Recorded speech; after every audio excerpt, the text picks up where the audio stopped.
দর্শক, আপনারা দেখতে পাচ্ছেন ভয়েস অফ ভয়েসের ফেসবুক পেজে।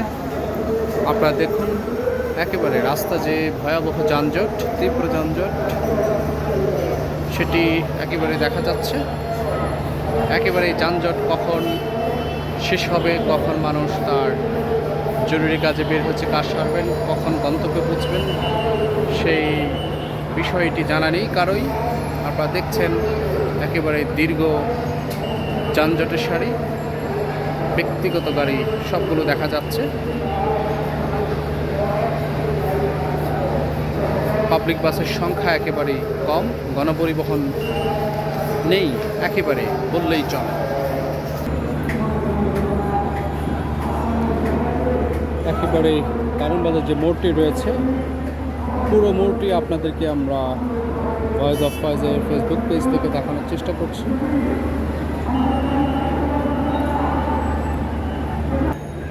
চারদিকে রাস্তা বন্ধ, মানুষের চলাফেরা করা কঠিন, চলছে কোটা আন্দোলন। দর্শক, আবারও আপনাদেরকে দেখানোর চেষ্টা করছি, কোনো ধরনের প্রাইভেট কার, মোটরসাইকেল, রিক্সা, সিএনজি কোনো কিছুই যেতে দেওয়া হচ্ছে না। একেবারেই জনদুর্ভোগী সাধারণ মানুষ। কোটা আন্দোলন, এক দফা এক দাবি, মেধাকে মূল্যায়ন করতে হবে, কোটাকে বাতিল করতে হবে, সংস্কার করতে হবে।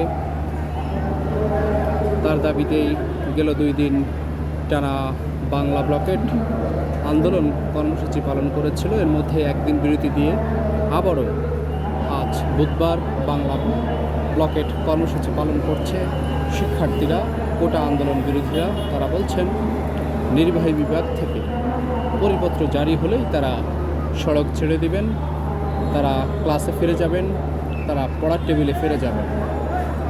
একেবারে চারপাশের বিষয়গুলো দৃশ্যগুলো আপনাদেরকে একেবারে দেখানোর চেষ্টা করছে ভয়েস অফ ভয়েস। একেবারে রাস্তা বন্ধ। এটি হচ্ছে বাংলা মোটর থেকে ফার্মগেটে আসার রাস্তা। এটি হচ্ছে হাতিঝিল মুখ থেকে কারণবাজারের দিকে আসার রাস্তা। এটি হচ্ছে ফার্মগেট থেকে বাংলা মোটরের দিকে যাওয়ার রাস্তা। এটি হচ্ছে বসুন্ধরা থেকে হাতিঝিলে যাওয়ার রাস্তা। প্রত্যেকটি রাস্তার মোড়ে মোড়ে ব্যারিকেড দেওয়া রয়েছে, চলছে না যানবাহন, দুর্ভোগে মানুষ। চলছে কোটা আন্দোলনকারীদের দখলে পুরো রাজধানী ঢাকা। একেবারে অচল অবস্থা পুরো রাজধানী ঢাকা।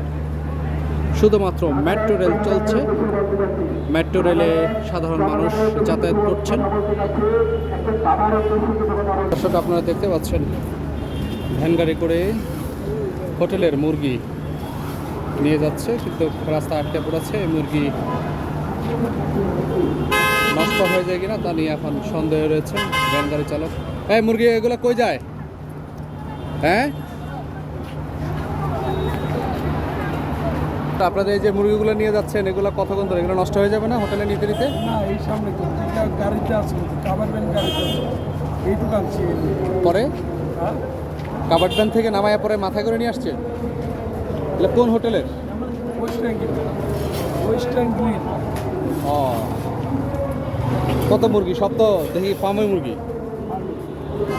হ্যাঁ, কত কেজি?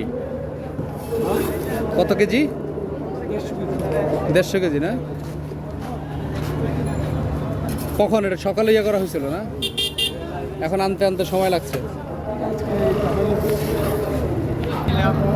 দর্শক, আপনারা দেখছেন একেবারেই উপর থেকে আপনাদেরকে টপ ভিউতে আপনাদেরকে দেখানোর চেষ্টা করেছি মূল সড়কটি। এখন আপনাদেরকে নিচ থেকে একেবারেই চারপাশ দেখানোর চেষ্টা করছি। একবারে চারপাশ ব্লক করে কারণবাজার যে পান্থপথ যে মোড়টি বলা হয়, কারণবাজার যে মোড়,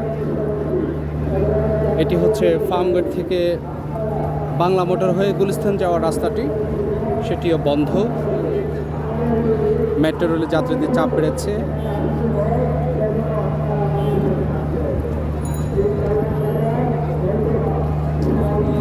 এটি হচ্ছে বসুন্ধরা সিটি থেকে যে রাস্তা রয়েছে পান্থপথ হয়ে একেবারেই ধানমন্ডি রিং রোডের সাথে মিলিয়ে যে রাস্তাটি রয়েছে সেটি হয়ে একেবারে হাতিরঝিলের যে রাস্তা, এটি হলো হাতিরঝিলের রাস্তা।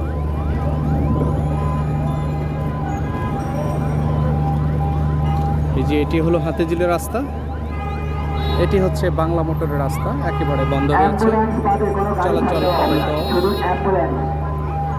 বন্ধ।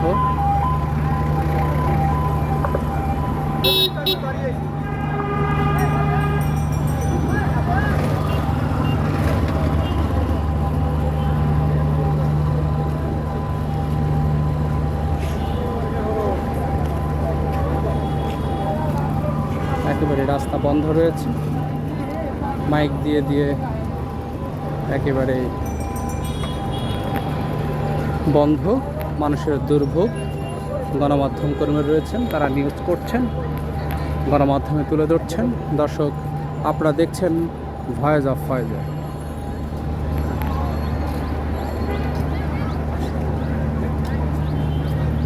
ভাই, আপনার অনুভূতি কি? যে মূল সড়ক রাস্তা আটকায় যে আন্দোলন হচ্ছে, আপনার অনুভূতি কি? ভাই, অনুভূতি খুবই ভালো, চমৎকার লাগছে, অসাধারণ পরিবেশ, ফাঁকা ফাঁকা লাগছে, খুব ভালো লাগছে, এনজয় করছি।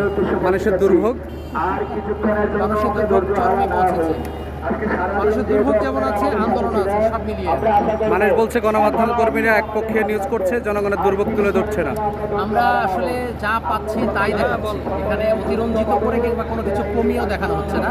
আমরা দু চোখে যেটা দেখছি, ক্যামেরা যা দেখা যাচ্ছে আমরা তাই সেটা দেখাচ্ছি। আমরা দেখছি রাস্তা বন্ধ করে ফুটবল খেলছে, ছক্কা খেলছে, লুডো খেলছে, কার্ড খেলছে। এটাও আমরা দেখতে পাচ্ছি যে হ্যাঁ, যারা আন্দোলন করছে তারা রাস্তা বন্ধ করে বিভিন্ন ধরনের খেলাধুলা করছে। তারা তাদের দাবি যে এটা আসলে আন্দোলনের অংশ এবং প্রতিবাদের অংশ হিসেবে তারা আসলে রাস্তা বন্ধ করে খেলাধুলা করছে। আমরা সাধারণ জনগণ দুর্ভোগ মনে করতেছি না, কারণ আমি হাইডে আসলাম মগবাজার থেকে। আমি এটা সমর্থন জানি, কারণ আমরা আজকে নির্বিষ মানে জিম্মি করে রাখছি আমাদের দেশটাকে। আমি যাবো সেই রংপুরে যাবো, কারণ আমি এখান থেকে গাবতলী পর্যন্ত হাইডে যাবো, সমস্যা নেই। মানে প্রয়োজন রাত্রে যাবো, প্রয়োজনে কালকে যাবো, মানে কারণ প্যারা নিচ্ছে না। কারণ এই দেশটাকে স্বাধীন করছে কি জন্য? এক শ্রেণী বসে খাইবে, আরেক শ্রেণী মানে কাজ করবে, এটা নিয়ম নাকি? আমি 12 বছর চাকরি করে আমার বেতন 12,000 টাকা। আর যারা শিক্ষিত, আমার ওয়াইফ ডিগ্রি পাস, আমার 2 বোন ডিগ্রি পাস, আমার ভাই ডিগ্রি পাস, ওই চাকরি কিসের কি? আর ওরা মানে কেউ মানে নকল করে বা বিভিন্ন পর্যায়ে করে জিম্মি করে ওরা মনে করেন প্রধানমন্ত্রী হোক, যে কেউ হোক, ফোনে দিয়ে চাকরি হয়ে যায়। আর আমরা মনে করেন সাধারণ জনগণ এটা কিছু মনে করতেছে না, কারণ সাধারণ সমর্থন আছে দেখে তো ছেলেরা কার? সাধারণ ছাত্র কার? সাধারণ জনগণের। তো আপনারা আমার এই সন্তান, তো আমি কিন্তু স্টুডেন্ট, আমি চাকরি দেখি 12 বছর চাকরি করে আমার বেতন 12,000।